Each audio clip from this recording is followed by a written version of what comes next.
जितने भी लोग, जितने भी भक्त यहां शिव महापुराण की कथा में पहुंचे हैं, ये आपका पुण्य प्रबल हुआ है।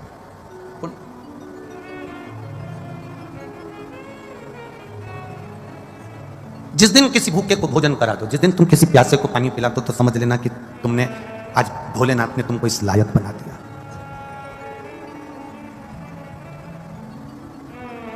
हमारे सनातन धर्म में, हमारे हिंदू धर्म में एक बहुत पुरानी पद्धति है, बहुत पुरानी पद्धति, सब जानते हो। हमारे सनातन धर्म में, हमारे हिंदू धर्म में एक बहुत पुरानी पद्धति है। मछली को भी दाना दीजिए, पक्षी को भी दाना दीजिए, पेड़ के नीचे चींटियों को, जीवों को, चींटों को भी दाना दीजिए। बहुत पुरानी पद्धति है। कारण हमारे सनातन धर्म में ये नहीं कहा गया कि तुम खूब सारा करोड़ों का धन लुटा देना। हमारे सनातन धर्म में कहा गया तुम्हारे पास में अगर इतना सा चुटकी भर के आटा है, शक्कर है, गुड़ है, तो उसको भी तुम पेड़ के नीचे अगर डाल दोगे और चींटियां अगर इकट्ठी होकर खा लेगी, तो समझ लेना कि तुमने बहुत बड़ा भंडारा कर दिया और किसी जीव का पेट भर दिया।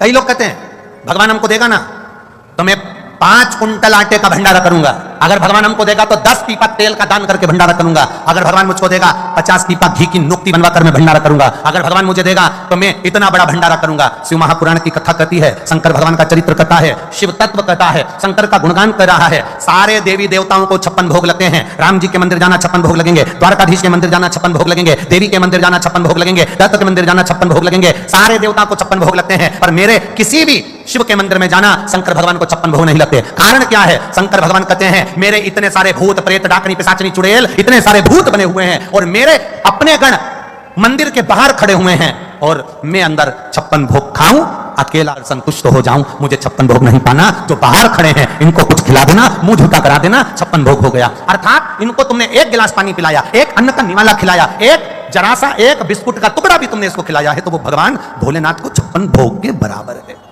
मेरे शिव को नहीं चाहिए 56 भोग। केवल एक मेरा देवाधिदेव महादेव ऐसे हैं, पार्वती मैया जब भोजन परोसती है, आकड़िया की रोटी बनाई, काकड़िया की साग, और परसे माता पार्वती जी पावे भोलानाथ मना शिव रटोरे, छोड़ दो कपट मना शिव रटोरे।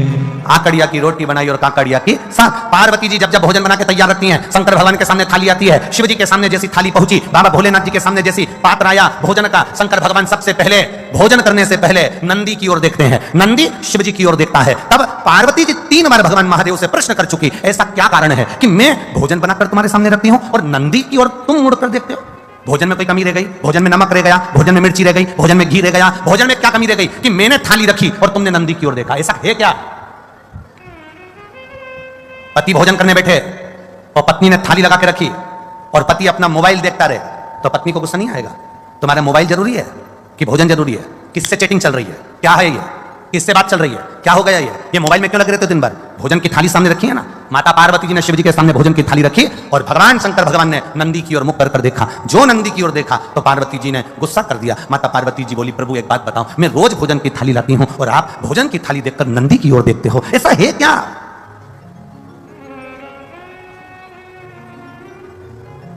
भोजन करते समय आप नंदी की ओर क्यों देखते हो? क्या मेरे भोजन में कोई कमी है? क्या मेरे बनाने में कोई कमी है? क्या मैंने जो भोजन बनाया वो श्रेष्ठ नहीं बनाया? इसमें क्या कमी रह गई? इसमें क्या कमी है? पार्वती मैया के 3 प्रश्न है भोजन करते हुए देवाधिदेव महादेव से। 3 प्रश्न, लिंग पुराण के, स्कंद पुराण के, कूर्म पुराण के और ब्रह्म विवर्त पुराण के, ये 3 प्रश्न भारी हैं और एक प्रत्येक नारी के जीवन के ये 3 प्रश्न बड़े भारी होते हैं। ब्रह्म विवर्त पुराण में भी ये वर्णन किया गया। प्रश्न कर लिया, क्या कारण क्या है? ये नंदी को तुमने देखा क्यों और नंदी ने तुमको देखा क्यों? क्या बात क्या है? शंकर भगवान उस समय पर मौन होकर, मेरा देवाधिदेव महादेव त्रिकालदर्शी कालाधिपति मेरा विष्णु, मुस्कुरा दिया। बस हंसे पर बोले कुछ नहीं। जब कोई प्रश्न बड़ा भारी होता है ना और कुछ अच्छा ही होता है ना तो मुस्कुराया जाता है। कभी कभी पति भी मोबाइल चलाते चलाते, भले वो बेचारा किसी से चैटिंग नहीं कर रहा, पर पत्नी ने कहते तुम रोज लगे रहते हो चैटिंग में, किससे बात कर रहे हो? मुंह मुस्कुरा देता। वो मुस्कुराया, बस पत्नी समझ गई जरूर कोई बात है। सही बता दो मुझको, क्या बात है? जल्दी बताओ मेरे को, किससे चैटिंग चल रही थी? लाओ दो मेरे मोबाइल मेरे को हाथ में। पति ने अपना मोबाइल भी दे दिया, ले, और किससे बात चल रही थी वो भी दिखा दिया। तो वो तो केवल व्हाट्सएप खोल के मैसेज देख रहा था, तो तुम मुस्कुरा क्यों रहे? कारण क्या? अरे यहाँ कड़िया की रोटी बनाई, काकड़िया की साग, और पर से माता पार्वती जी, और पावे भोलानाथ मन शिव रटोरे, और छोड़ दो कपट मन शिव रटोरे। पार्वती जी ने पूछ लिया आखिर बात क्या हुआ, क्या ऐसा कारण क्या? शिव जी नहीं बोले।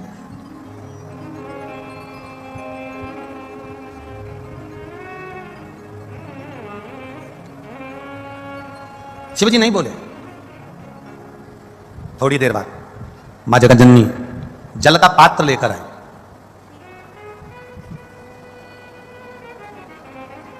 जो जल का पात्र लेकर मां जगज्जननी आई, शिव जी ने अपनी केश को, जटा को हाथ लगाया, ऊपर देखा। शंकर जी का एक चित्र, एक फोटो आपने देखा होगा जिसमें शिव जी ऊपर देख रहा है, दोनों हाथ ऊपर। किसी ने दर्शन करें कभी शिव जी के एक फोटो का दर्शन करना? अगर ना करें हो तो कभी गूगल पर, नेट पर चित्र में शिव के जटा ऊपर गंगा और शंकर के नेत्र ऊपर दर्शन कर रहे। पार्वती जी ने फिर प्रश्न कर लिया, मेरे एक प्रश्न का उत्तर नहीं दिया आपने। मेरा दूसरा प्रश्न है, मैं आपके लिए जल लेकर आई तो आपको ऊपर देखने की क्या जरूरत थी? अगर मैं जल लेकर आई हूं तो ये ऊपर देखने की क्या जरूरत है? क्या है ऐसा ऊपर? ऐसा है क्या? शिव जी ने कोई उत्तर नहीं दिया। कभी कभी उत्तर ना दिया जाए तो ही अच्छा है। जब प्रश्न की ललकता व्यक्ति के अंदर आ जाती है तो उत्तर पाने की चाह उसके अंदर बढ़ जाती है। उत्तर पाने की चाह उसके अंदर बढ़ जाती है। दो प्रश्न खड़े हो गए। पहला प्रश्न क्या है कि भोजन की थाली लगी, नंदी को तुमने क्यों देखा और नंदी ने आपको क्यों देखा? दूसरा प्रश्न क्या है, भोजन के लिए जब मैं जल भर कर लाई हूं आपके पीने के लिए तो आपने ऊपर क्यों देखा, किस लिए देखा? और महाराज तीसरा प्रश्न, जब भोलेनाथ भोजन की थाली पे से उठ गए, जल पान कर कर उठ गए, जब मेरे शंकर भगवान जल पीकर भोजन की थाली पर से उठकर जब चले और बाहर जाकर केवल खड़े होकर मेरे भोलेनाथ ने कुछ देर नेत्र बंद करे, तब फिर माता पार्वती ने प्रश्न कर लिया कि मेरे नाथ, अब ये तीसरा प्रश्न है आपके चरणों में कि आपने बाहर जाकर नेत्र बंद कर कर क्यों खड़े हो गए? कारण क्या है? कारण क्यों? कि शंभु शरणे पड़ी मांगू घड़ी रे घड़ी, दुख काटो दया करी दर्शन। तीन प्रश्न है और तीनों प्रश्न बड़े भारी हैं। तीन प्रश्न और तीनों प्रश्न बड़े भारी। शिव जी शयन में विश्राम करने के लिए मेरे भोलेनाथ जी बैठे थे, लेट रहे थे। तभी उसी समय पार्वती मैया आ गई। शिव जी के चरण के नीचे के तलवे को मेरी माता पार्वती जी ने हाथ लगाया, शंकर भगवान के पांव के तलवे में। बहुत बहुत ध्यान देना। ये शिवलिंग जलाधारी, ये जो चरण पे से जल नीचे गिर रहा है वो स्थान, बहुत बहुत ध्यान देना थोड़ा सा हो। ये शिवलिंग जलाधारी, यहां से जल अशोक सुंदरी के पास में से नीचे की ओर गिर रहा है, ठीक है। बेलपत्र नहीं है आपके पास चढ़ाने के लिए, मत चढ़ाओ। जल नहीं है चढ़ाने के लिए, मत चढ़ाओ। अक्षत नहीं है चढ़ाने के लिए, मत चढ़ाओ। पुष्प नहीं है शिव जी को चढ़ाने के लिए, मत चढ़ाओ। शमी पत्र नहीं है, मत चढ़ाओ। पर किसी शिवालय में, किसी शंकर के मंदिर में अगर तुम गए हो, तुम्हारे पास में कुछ भी नहीं है, जो भी भगवान का दर्शन तुमने किया है, तो यहां से जो पानी नीचे गिरता है, उस गिरने वाले स्थान पर मात्र अपने हाथ का 3 बार स्पर्श कर कर बाबा से दिल की बात कहकर आ जाओ, तो मन की मुराद बाबा पूर्ण कर देता है। वो सहज प्रसंग है। माने मेरी माता पार्वती जी ने शिव जी के चरण के नीचे के तलवे को मेरी माता ने स्पर्श किया है। आज बाबा बैठे हुए और माता ने चरण के तलवे को स्पर्श किया, स्पर्श किया। बस अब पार्वती जी ने प्रश्न नहीं किया। 3 प्रश्न माता पार्वती जी कर चुकी थी, अब दूसरी बार माता पार्वती जी ने शंकर जी से कोई प्रश्न नहीं किया। मेरा धर्म पत्नियों से निवेदन है, तुम्हारे पति से तुमने एक प्रश्न किया और उसका उत्तर अगर वो नहीं दे रहे हैं तो तुम मौन हो जाओ, चुप हो जाओ, पीछा मत पकड़ना। पर तुम्हारी आदत इतनी विचित्र है, जब तक उस बात के पीछे तुम्हारी लड़ाई नहीं हो जाए तब तक तुम वो बात कभी खत्म करती ही नहीं। उसके पीछे जब तक विवाद ना हो जाए तब तक वो बात खत्म नहीं होती। पर शिव महापुराण अपने चरित्र का वर्णन करते हुए कह रही है, शिव तत्व का चरित्र का वर्णन करते हुए कह रही है कि जब एक बात का प्रश्न, एक प्रश्न तुमने किया और तुम्हारे पति ने उत्तर नहीं दिया, तो हो सकता है वो उत्तर बाद में दे, हो सकता है उस उत्तर के लिए तुम ठीक नहीं हो सकता है उत्तर के लिए वो समय ठीक नहीं है, हो सकता है उत्तर के लिए वो स्थान ठीक ना हो सकता है वो उत्तर तुम्हारे लिए ना हो, इसलिए उसने नहीं दिया। पर आपसे निवेदन है, आप पीछा पकड़ कर मत बैठो। कई माताओं की आदत होती है, कई आवाज पकड़ रहा है, गला पकड़ रहा है, कई माताओं की आदत रहती है पीछे के गए हुए लोगों को ज्यादा वो उखाड़ते हैं। पीछे का जो समय चले गया ना उसको उखाड़ते हैं। वो तो मैं उस दिन से जानती हूं जिस दिन से शादी करके आई हूं ना, 3 दिन नहीं हुए थे और तुम्हारी बहन ने मेरे साथ जो कराया ना, मैं सब मालूम है मेरे को। अब जब लड़ाई होती है तब वो 3 दिन उसके पूरे 70 साल की हो गई पर वो 3 दिन खत्म नहीं हुए, उसके 3 दिन उसके चालू है। अब मेरे महादेव जी ने क्या करा, केवल चरण के तलवे को स्पर्श किया था मेरी मां ने, केवल चरण को स्पर्श, और शिव जी ने कह दिया, गौरा, ए हिमालय सुता, ए विनायक की महतारी,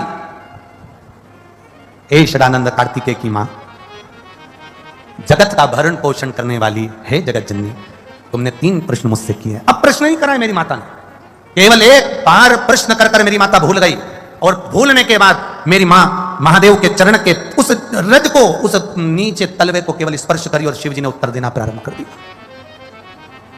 सुनो हिमालय सुता, सुनो गोरा, सुनो हे जगत धात्री जगदम्बा, हे दुर्गा, सुनो, तुम्हारा पहला प्रश्न था कि मैं भोजन की थाली के सम्मुख बैठा तो नंदी को क्यों देखा, किस लिए देखा, और नंदी ने मुझे देखकर अपने शीश को क्यों हिलाया।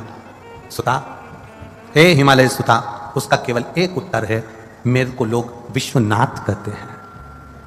विश्वनाथ का मतलब तुम जानती हो सुता? विश्वनाथ का मतलब तुम्हें मालूम है? पार्वती, पार्वती जी कहती हैं हां, जो विश्व का नाथ है। शिव जी ने कहा, पार्वती, कोई 7 ताले में भी बंद हो जाए ना, मेरे भोजन के पहले कोई 7 ताले में भी बंद हो गया, मेरे भोजन के पहले उसके पेट भरना चाहिए। विश्वनाथ का मतलब है कोई अनाथ ना रहे, सबका उदर पोषण हो, सबका पेट भरे। जब तू थाली रखती है, मैं नंदी को देखकर पूछता हूं, क्या सारे संसार के जलचर, थलचर, वायुचर कितने, एक भेल मछली है, एक बड़ा सा हाथी है, एक बड़ा सा जानवर है, एक बड़ा सा जीव है, हजारों मछलियां, करोड़ों जीव उसको खाते हैं, एक साथ उसके पेट भरने में, एक बड़ी भेल मछली का पेट भरने में हजारों टन भोजन लग जाता है। तो महादेव पूछते हैं, भगवान देव पूछते हैं, भगवान शिव पूछ रहे हैं, पार्वती, मेरा नाम विश्वनाथ है, मेरा नाम विश्वनाथ है, मैं नंदी से पूछता हूं, क्या सबका पेट भर गया? जब सबका पेट भर जाता है तब मैं फिर भोजन को ग्रहण करता हूं, क्योंकि घर का पिता भोजन करने बैठता है, या तो पिता या माता, दोनों में से एक ऐसे होते हैं जो सबको भोजन कराने के बाद अमरस बनाया है, खीर बनाई है, दाल बाटी बनाई है। पहले घर की बूढ़ी माँ, घर का बड़ा व्यक्ति सबके लिए पूछेगा, क्यों छोटा बेटा खा गया, बड़ा बेटा खा गया, वो पोते ने खा लिया, नाती ने खा लिया, पंती ने खा लिया, सबका पेट भरता है, उसके बाद फिर अपना पेट भरता है। मैंने नंदी से पूछा, क्या सबका पेट भरा गया? नंदी ने शीश हिलाया, ठीक है। अब मुझे दूसरा प्रश्न का उत्तर जो था, देवादिदेव महादेव ने कहा, सुनो पार्वती जी, जिस समय तुम जल का पात्र लेकर आई थी, उस जल के पात्र को जब मेरे सामने लाकर दिया था तो मैंने ऊपर अपने नेत्रों को करा, हाथ उठाए, नेत्रों से मैंने ऊपर देखा। उस समय मैं मां गंगा से पूछ रहा था, गंगा, ए गंगा, तेरे तट पर आए हुए जीव, या जिसने एक बार मुख से हर हर महादेव कहा हो, जिसने बम बम भोले कहा हो, जिसने भूलवश ओम नमः शिवाय कहा हो, जिसने भूल से भी मेरे मंदिर के सामने से निकल कर चला गया हो, जो भूल से भी मेरे मंदिर की ओर मुड़ कर देख लिया हो, जो भूल से भी मेरे मंदिर की रज उड़ के जिसके सिर पर चली गई हो, तो महादेव कह रहे हैं मैं गंगा से पानी पीने से पहले पूछ रहा था क्या तूने उन सभी जीवों का कल्याण कर दिया? जब गंगा का इशारा हुआ तब मैंने जल का पान करना प्रारंभ करा। शिव गंगा से पूछते हैं।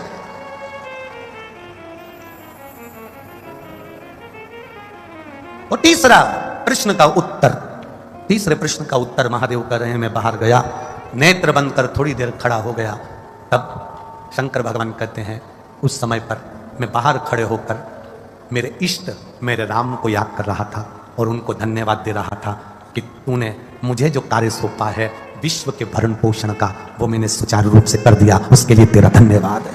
नेत्र बंद कर। राम जी शंकर भगवान का भजन करते हैं, शंकर भगवान राम जी का भजन करते हैं, भगवान कृष्ण शिव जी का भजन करते हैं, शिव जी कृष्ण का भजन करते हैं, नारायण भगवान शिव का भजन करते हैं, शिव नारायण का भजन करते हैं।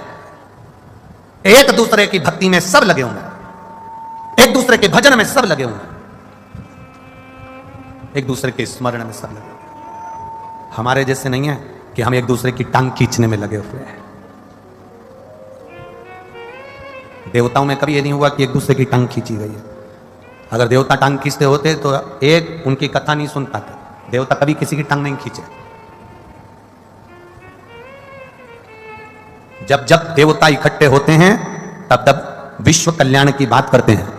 जब जब कहीं सत्संग होता है, कथा होती है, प्रवचन होता है, राम कथा, भागवत कथा, शिव कथा, यज्ञ अनुष्ठान, संत साधु सन्यासी तपस्वी साधक उपासक कहीं इकट्ठे होते हैं तो विश्व कल्याण की बात होती है।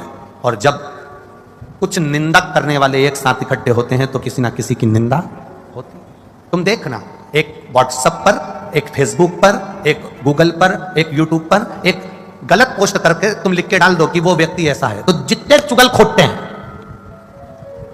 तुम एक लिख के डाल दो कि ये व्यक्ति बुरा है, फिर जितने चुगल चोटे होंगे, जितने चुगल खोटे होंगे, जितने निंदक होंगे, वो सारे तुमको उस मैसेज के नीचे मिल जाएंगे। वो तो ऐसा, वो तो वैसा, वो तो यूं है, वो तो यूं है। पूरे निंदकों की लिस्ट कमेंट्स में, सारे निंदक, सारे चुगल चोटे सब उस कमेंट्स के नीचे इकट्ठे मिलेंगे, सब बुराई करते हुए सारे।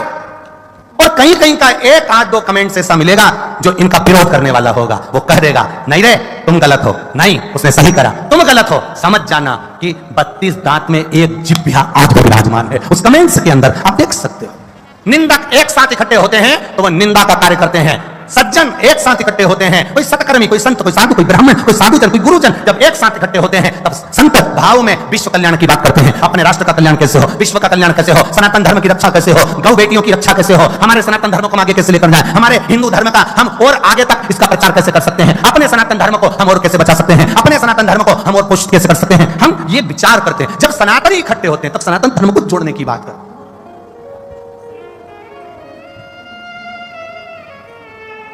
मेरे भोलेनाथ राम जी को धन्यवाद दे रहा है, आपने जो मुझे काम दिया था मैंने वो काम किया, आपको अच्छा लगा, धन्यवाद मेरे राम जी, धन्यवाद। राम जी जब भी कोई कार्य करते तो भोलेनाथ को धन्यवाद देते हैं।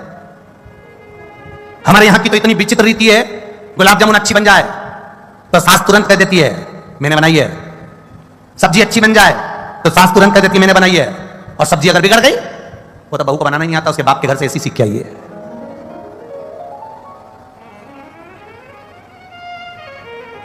भगवान कृष्ण की माता का नाम था यशोदा। क्या नाम था? जम के बोलो जरा, जम के। यशोदा। यशोदा का मतलब है यश ददाती यशोदा, जो दूसरे को यश देती, अपयश स्वयं ले लेती, वो यशोदा। उसका मतलब क्या था? यशोदा एक ऐसी गोपी, यशोदा ऐसी मैया कि पूरे ब्रजमंडल में यशोदा जी का कोई विरोध ही नहीं था। कारण क्या था? क्या कारण था यशोदा जी का कोई विरोध ही नहीं है? यशोदा जी का एक कारण था, सबसे प्रबल कारण यशोदा जी का एक था, जिस गोपी के घर में कोई काम पड़ता था, कोई गोपी बाद में जाए, यशोदा पहले दौड़कर जाती है। 3-4 देवरानी जेठानी का घर है, अंदाजा लगाकर देखना, एक आध इन देवरानी जेठानी में एक जेठानी या देवरानी 4-5 में से ऐसी होगी जो सबके सुख दुख में सबसे पहले दौड़कर चली जाती है। कोई बुलाए तो ठीक, नहीं बुलाए तो ठीक, सबसे पहले जाके खड़ी हो जाती है। तो चिंता मत कर, मैं बैठी हूं ना, तो चिंता नहीं करना। 40 मेहमान आ रहे ना, कोई बात नहीं। छोरी को देखने वाले आ रहे ना, कोई बात नहीं। छोरा को देखने वाले आ रहे ना, कोई बात नहीं। तुम सब अंदर रहना, मैं रसोई घर संभाल लूंगी, तुम वो काम कर लेना, मैं सब देख लूंगी। 4-5 जेठानियों में, देवरानी में, ननंदों में एक 5 बहनें हैं, नंदे हैं, नंदों में एक ननंद ऐसी होगी जो अपना घर परिवार छोड़कर तुरंत अपने मायके आकर काम संभाल लेती है, और एक ननंद वो होती है जो टाइम पर आएगी चली जाएगी। एक ननंद वो होती है अपने हस्बैंड के साथ आती है, खाती है, पीती है, साड़ी लेके चली जाती है। एक ननंद ऐसी होती है 3-4 दिन रुककर पूरा फैलारा उठाकर भाभियों का हाथ बटाकर काम संभाल के छोरा छोरी को तैयार कर ए जाओ बुआ से तैयार हो जाओ। बुआ जी ने सबकी कंगी पाटी पाट पुड़ा के काजल माजल लगा के छोरा छोरी के तैयार करके कथा में ले जाकर बिठा दिया, और एक आई अपनी फैशन से फुर्सत नहीं मिली और सज धज के पति के साथ बैठ गई, सोफा पे कथा सुनी और चली गई। एक ननंद की है। तुम बुरा मत मानना रही जितनी नंदे आई हो, और मान भी लोगी तो कोई दिक्कत की बात नहीं है, उसमें कोई टेंशन वेंशन मत लो। अगली बार ज्यादा से ज्यादा यही होगा, तुम अलवर में मत बुलाना, स्वामी जी तो है, कोई ना कोई तो बुलाए, तो उसमें टेंशन लेने का विषय नहीं है। मूल है कि हमारे स्वभाव में एक ऐसी होती है जो तत्पर खड़ी रहती है सबके सुख दुख में, भले मायके वाले के करे ना करे, ससुराल वाले के करे ना करे, पर जहां वो जिस मोहल्ले में, जिस गली में, जिस क्षेत्र में दे रही है सबका सहयोग करती है। क्या हो गया भाभी जी, रो क्यों रहे हो, क्या हो गया, कुछ नहीं, ऐसा कोई टेंशन मत लो, मैं कर दूंगी, मैं आ जाऊंगी। वो उसकी पहचान भी नहीं, उसका कोई रिश्तेदार भी नहीं, तो भी सबका सपोर्ट कर रही, तो भी सबका सहयोग कर रही, उसका कोई रिश्तेदार नहीं, तो भी कर रही, क्योंकि उसने जान लिया, उसने पहचान लिया कि हर एक में वो समाया है, जलचर थलचर वायुचर जितने जीव हैं सबके अंदर वही समाया है, सब कोई अलग से है ही नहीं। मेरे राम शिव जी का धन्यवाद करते हैं, मेरे शिव जी स्वयं भोलेनाथ राम जी का धन्यवाद करते हैं। कभी मेरे भोलेनाथ जी ने ये नहीं कहा कि मेरा नाम विश्वनाथ है तो मैं अपना बखान करूं, ना ना, एक संत के प्राण छूटे और एक डाकू के प्राण छूटे, एक संत मरा और एक डाकू मरा, दोनों मरे, संत भी मरा, डाकू भी मरा, दोनों ऊपर गए यमलोक में। तो यमराज ने पहले डाकू से पूछा तुम कौन हो?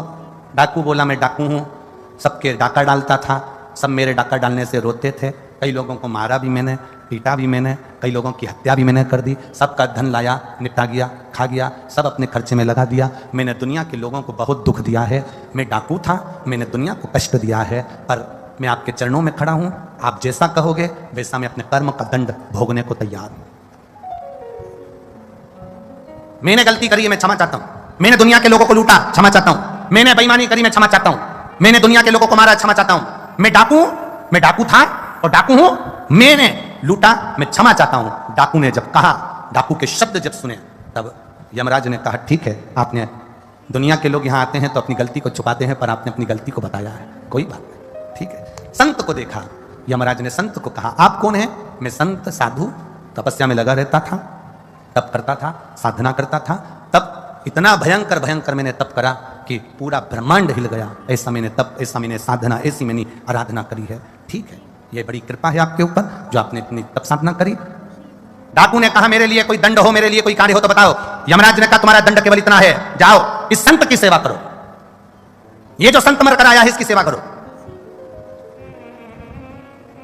डाकू ने कहा सरकार आपकी जो आज्ञा, जो प्रभु आपकी कृपा, मेरे राघव जी की जो मर्जी। डाकू खुश हो गया, संत की सेवा मैं कर दूंगा। अब डाकू खुश हो गया पर संत नाराज हो गया। संत ने कहा ये कैसा निर्णय, यमराज तुम्हारा निर्णय कैसा है?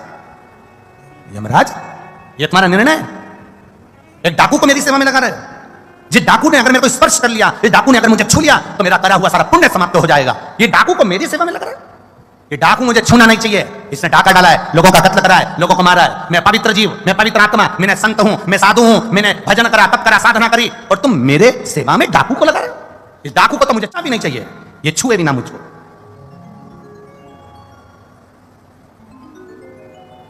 यमराज ने कहा वो डाकू तुमसे बड़ा हो गया,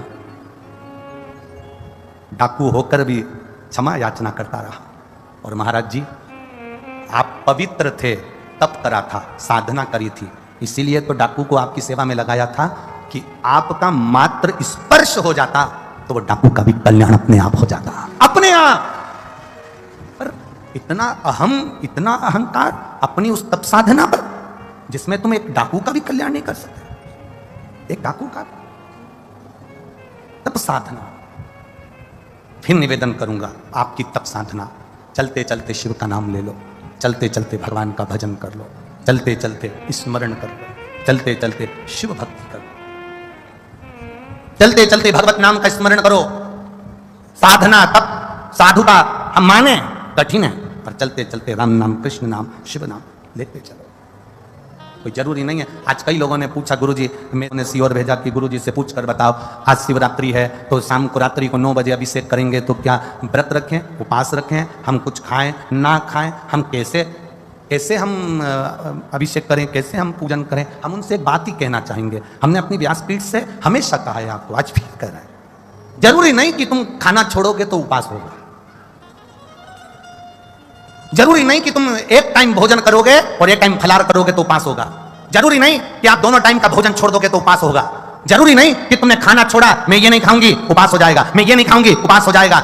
उपास खाना छोड़ने से लोग कहते हैं होता है, पर हमारा चित्त, हमारा मन और यह व्यासपीठ कहती है कभी अपने अंदर अगर उपास करना हो तो एक नियम ले लेना कि आज मैं झूठ नहीं बोलूंगी, आज मैं निंदा नहीं करूंगी। यह भी उपास करने का तरीका है, यह भी उपास करने का तरीका है। जिस दिन तुम्हारा व्रत हो, जिस दिन तुम भगवान के मंदिर जाओ, जिस समय सावन का महीना सोमवार का दिन 9 बजे तुम भगवान के मंदिर जाओगी, 8 बजे तुम भगवान के मंदिर जाओगी, सुबह से नियम ले लेना, सुबह से तुम उपास कर लेना, कितनी बजे तक शंकर को जल चढ़ाऊंगी, जब तक मेरा उपास है कि मैं निंदा नहीं करूंगी। आज 9 बजे तक मैं मंदिर जाऊंगी, 9 बजे तक मेरा नियम है मैं झूठ नहीं बोलूंगी। आज मैं शंकर के मंदिर जल चढ़ाने सोमवार के दिन जाऊंगी, आज मेरा नियम है कि किसी भूखे को भोजन कराऊंगी, आज मेरा नियम है किसी प्यासे को पानी पिलाऊंगी, आज सुबह से मेरा नियम है कि मैं अपनी बहू, अपने बेटे, अपने पोता, अपनी पोती, अपने पंती जो भी है मेरे घर में उनसे मीठा व्यवहार करूंगी। आज मेरा यह व्रत है कि आज कोई कितना भी अपशब्द कह दे मैं झगड़ा नहीं करूंगी। इसको भी हमारे सनातन धर्म में उपास कहा गया है, इसको भी व्रत कहा गया है। केवल भोजन छोड़ देने पर व्रत की मूलता नहीं, अपने भीतर सत्य को लेकर आना वो भी व्रत है, अपने भीतर ईमानदारी को लेकर आना वो भी व्रत है। नियम बनाओ, सोमवार के दिन सावन का महीना चल रहा है, लोग कहते हैं सावन के सोमवार का मैं व्रत रखूं, हम कहते हैं व्रत रखो मना नहीं, पर उस व्रत में तुम्हारा एक व्रत और जुड़ना चाहिए कि आज मैं सावन का सोमवार है,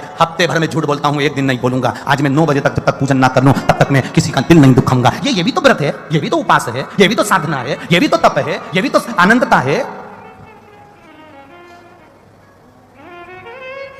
मैं खाना नहीं खाऊंगी, आज मेरा उपास है, साबूदाने की खिचड़ी 2 किलो खा गई क्योंकि आज मेरा उपास है।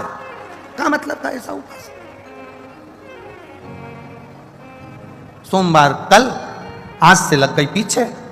सुनो, आधा किलो दही ले आना, सुनो 2 दर्जन केले ले आना, सुनो आधा किलो मूंगफली का दाना ले आना, सुनो थोड़ा सा मोरधन कुट्टू का आटा ले आना, सुनो साबूदाना खत्म हो गया लिया, सुनो हरियाली मिक्सचर का पैकेट भी लिया, सुनो थोड़ी सी चिप्स मिल जाए कच्ची तो लिया ना, मैं तल लूंगी, अपने आलू सड़े हुआ आया था तो मैं बना नहीं सकी, अब की बार लिया, सुनो आते आते 2 किलो दूध ज्यादा लिया ना क्योंकि राजगिरे की खीर बना लूंगी, सुनो कोई आए तो संतरे और आम का सीजन चल रहा है तो 2 किलो आम लिया ना।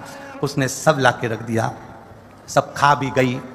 उसके बाद भी सुबह से बहू से ऐसी झगड़ रही, ऐसी कि बहू भी सोच रही इससे तो तू रोटी खा लेती, जरा सा साबूदाना नहीं गला। लड़ाई किस बात पे हो रही थी? अरे बोलो तो जम के, केवल वो साबूदाना सही से नहीं गला और बहू ने जल्दी जल्दी में बगाड़ दिया और सास ने खा लिया और साबूदाना उसके मुंह में रह गया। जब से सोफा पे बैठी कोस रही, इसके बाप की ऐसे ये सीख ऐसा फलार बनाया, फलार तो मैं बनाती, मेरा घर का सब खाता, मेरे हाथ की खिचड़ी लोग पड़ोसी भी मांग कर खा के जाए, और ऐसा फलार बनाया। जो सुबह से कोस रही तो बहू भी भगवान से प्रार्थना कर रही इससे तो दोनों टाइम खा लेती और मेरे प्राण ना खाती। भगवान का मतलब कैसा? व्रत कर रही, व्रत है। आज मेरा उपास है, कुछ नहीं खाऊंगी, बस केवल तुम्हारे सबके प्राण खाऊंगी, कुछ नहीं खाऊंगी। बहुत देखो, हमारी बात को लोग कथा में से काट काट कर चला देते हैं और लोग फिर उसको कमेंट्स में लिख देते हैं महाराज जी ने ऐसा बोल दिया, व्रत के लिए ऐसा बोल दिया, वैसा बोल दिया। ये मत सोचना कि अपन कोई डरे वरे हो, काट के डाले तो डाले, पर सीधी बात है उपास करो। अगर भोजन का ना कर पाओ तो अपने विचारों का करो कि आज मैं झूठ नहीं बोलूंगी, आज मैं निंदा नहीं करूंगी, आज मैं झगड़ा नहीं करूंगी, आज मैं अपशब्द नहीं बोलूंगी। ये भी तो उपास की गणना में आना चाहिए, ये भी तो उपास हो सकता है, ये भी तो व्रत हो सकता है, ये भी तो साधना हो सकती है।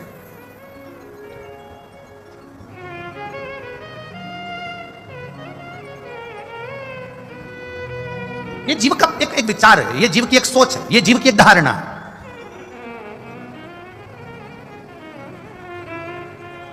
आपकी चित्त वृत्ति में परमात्मा समाहित हो।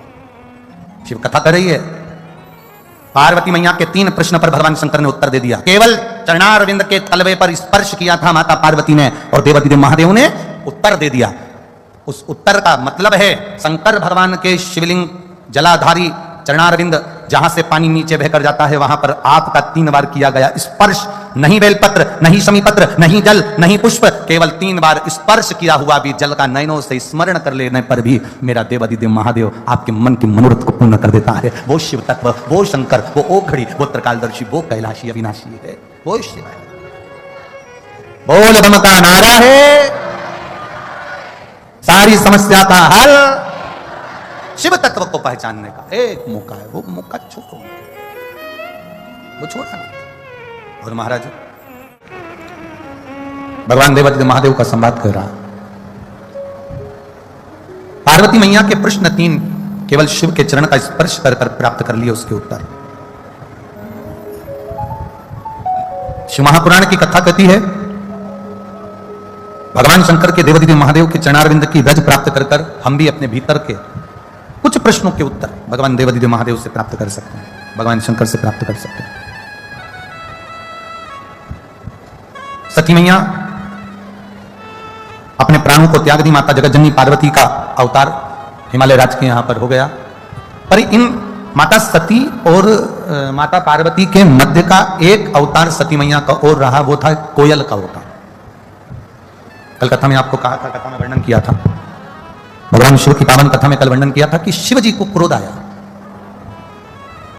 और भगवान शंकर को क्रोध आया और माता सती जी से कहा कि सती, अगर तुम्हें प्राणों को त्यागना ही था तो बहुत सारे ऐसे स्थान थे जहां पर तुम अपने प्राणों को त्याग सकती थी, बहुत सारे ऐसे स्थान हैं जहां तुम अपने प्राणों को छोड़ सकती थी।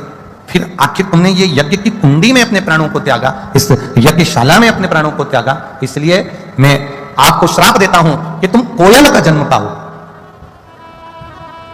और जब जैसे अभी 2 सावन हुए, ऐसे जब 2 आषाढ़ पड़ेंगे उस समय पर तुम मेरी तप साधना करोगी और तप साधना करोगी तब तुम मुझे पुनः प्राप्त करोगी, जिसको हमारे सनातन धर्म में कोकिला व्रत कहा गया।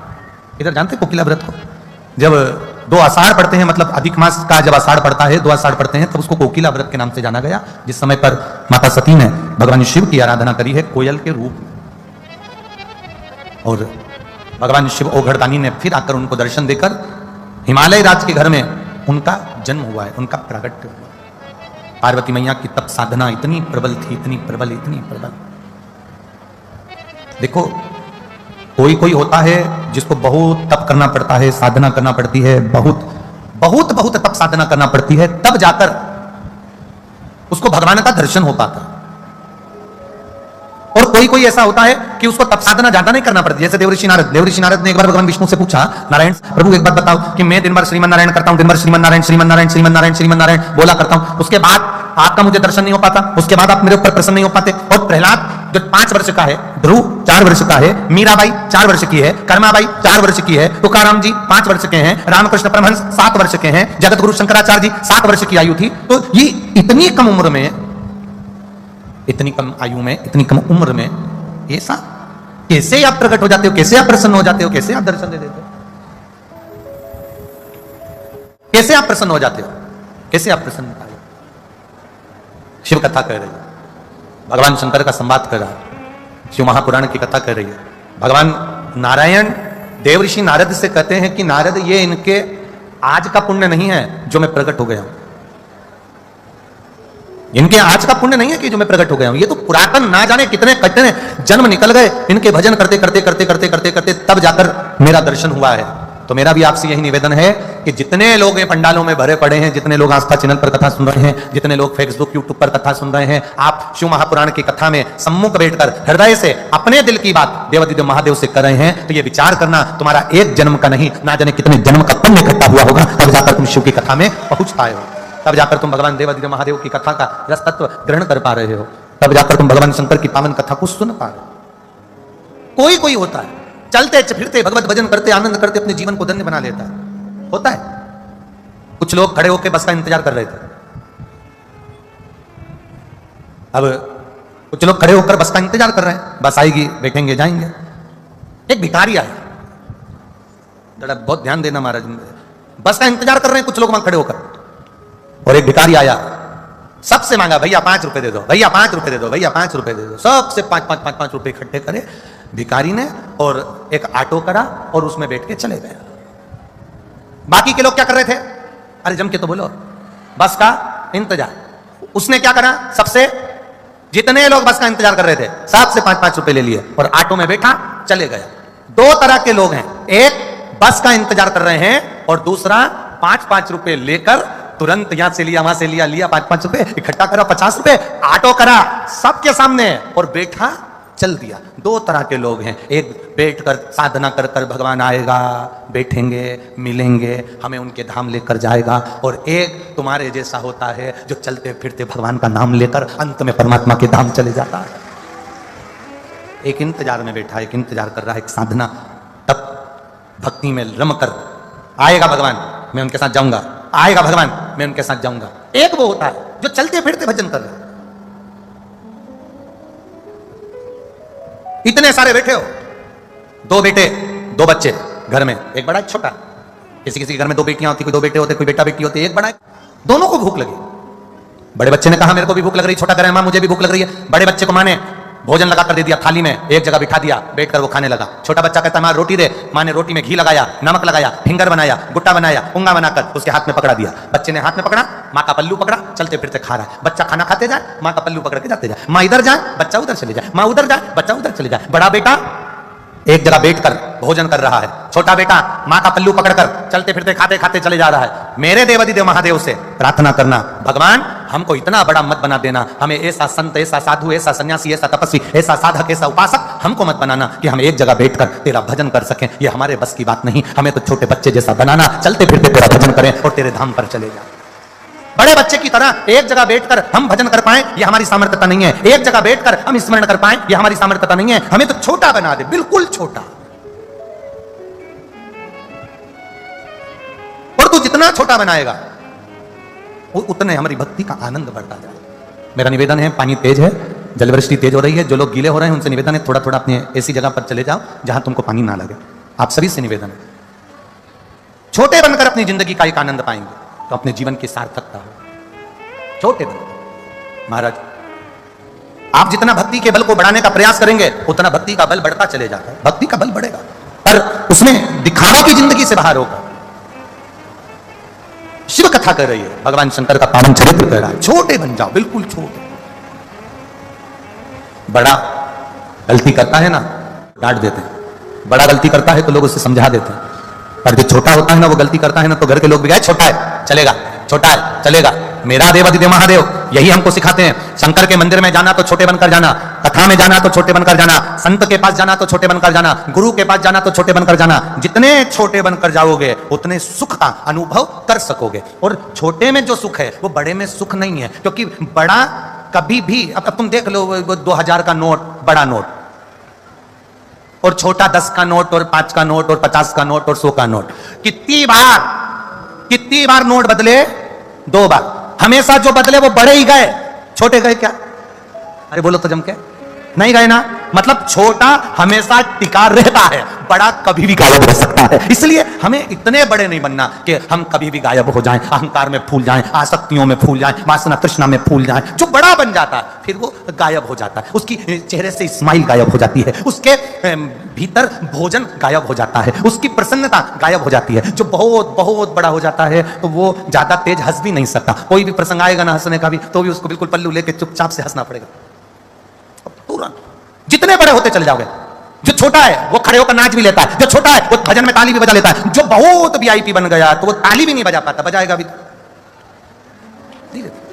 क्योंकि लोग क्या कहेंगे। जो बहुत बड़ा हो जाता है वो सही से भोजन भी नहीं कर सकता, छोटा आराम से भोजन, कहीं शादी में गया सारे स्टॉल खाएगा, खूब एंजॉय करेगा, और बड़ा वीआईपी बेचारा आया और 500 का लिफाफा दिया और बिना खाए जाएगा क्योंकि वीआईपी है। इतना बड़ा मत बनना कि ना तुम खा सको, ना तुम हंस सको, और ना तुम कहीं आनंद की जिंदगी जी सको। मेरा शिव कहते हैं, मेरे ओघड़दानी, मेरे त्रिकालदर्शी, कैलाशी, अविनाशी, माता पार्वती से कहते हैं जगत जननी, जो जितना छोटा होते चले जाता है